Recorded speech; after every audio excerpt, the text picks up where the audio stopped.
Sir जरा बंदे फोटाबाज बैठे कब्जा लोगों का गया, ये अपने रिश्तेदारों को माल दे रहे हैं। किसी गरीब की माई फल तो आई से 6 बजे दी, इन्हें सौदा नहीं मिल तक यार, इन्हें गुनाह की है क्या? पाकिस्तान शहरी नहीं की क्या? हमदा से बाद लोगों की गरीबों से माल नहीं था या मीराओं से माल है?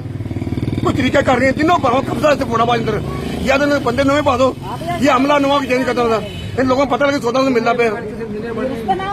फोर्ट अब्बास अवाम को रिलीफ देने के हुकूमती दावे धरे के धरे। ऑडिट के नाम से फोर्ट अब्बास के मेन 2 यूटिलिटी स्टोर 5 दिन से बंद। शहरी ओपन मार्केट से महंगे दामों अशिया खुर्दनोश खरीदने पर मजबूर। शहर में कायम 4 यूटिलिटी स्टोर्स में 2 यूटिलिटी स्टोर 29 जून से ताहाल बंद हैं।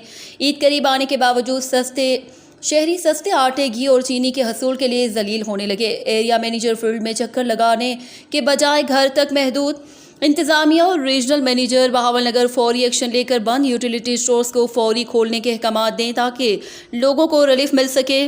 मियां Aamir Shahzad Sakera, 40 news bureau, chief, Bahawalnagar.